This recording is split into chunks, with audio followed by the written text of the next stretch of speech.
আজ সারা পৃথিবীতে স্বাধীন রাষ্ট্র হিসাবে বাংলাদেশের নাম লেখানোর সময়।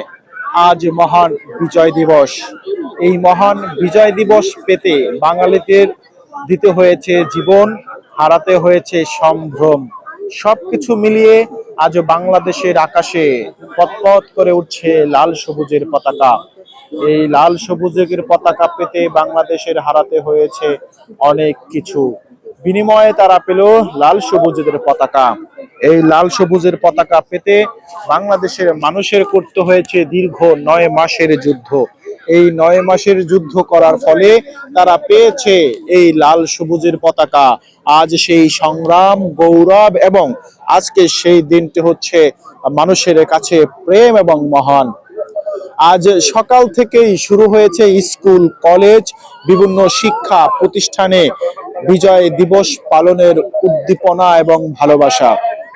এদিকে মহান বিজয় দিবসকে কেন্দ্র করে কুয়াকাটা সমুদ্র সৈকতে দেশের নানান প্রান্ত থেকে অনেক পর্যটক বেড়াতে আসছেন। এ সকল পর্যটকদের সাথে কথা বলেছি, তারা যেমনটা জানিয়েছেন যে বিজয় দিবসের রঙে রঙিন হতে তারা কুয়াকাটার নীল জল সমুদ্রের পানির সাথে মিশেলে হাওয়ায় মিলতে তারা ছুটে আসছেন। তাদের জীবনে আরো একটি রঙিন জীবন হোক, তাদের জীবনে আরো একটি উপভোগ্য দিন হোক এই বিজয় দিবস, এমনটাই তারা বলেছেন। তারা বলছেন সূর্যোদয় এবং সূর্যাস্তের বেলাভূমি সমুদ্র সৈকত কুয়াকাটা সমুদ্র সৈকত থেকে তারা মূলত উপভোগ করতে আসছে কুয়াকাটা সমুদ্র সৈকতের যে দৃশ্য, নীল জল, দক্ষিণা হাওয়া, চিকচিক করা বালু, এসব কিছুই পর্যটকদেরকে মোহিত করে দেশের নানান প্রান্ত থেকে আসা পর্যটকদেরকে। আমি কথা বলেছিলাম এখানকার টুরিস্ট পুলিশের সাথে, তারা যেমনটা জানিয়েছেন কয়েকটা দিন ধরে কুয়াকাটা সমুদ্র সৈকতে পর্যটকদের আনাগোনা বাড়ছে। তবে আজকে বিজয় দিবস উপলক্ষে সৈকতের পর্যটকদের সংখ্যাটা আরো একটু বৃদ্ধি পেয়েছে বলে এমনটাই তারা জানিয়েছেন।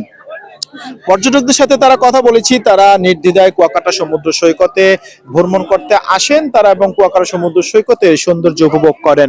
কুয়াকাটা সমুদ্র সৈকতের সৌন্দর্য বারবার তাদেরকে ফিরিয়ে নিয়ে আসে এবং বারবার তাদেরকে এই জায়গাটা বিমোহিত করে, এমনটাই তারা জানিয়েছেন। এবং আমরা সেগুলোই তারা কথা বলেছি, তারা নিশ্চিন্তে ভালো খাবার, ভালো নিরাপত্তা পেলে তারা বারবার কুয়াকাটা সমুদ্র সৈকতে ফিরে আসবে, এমনটাই তারা জানিয়েছেন।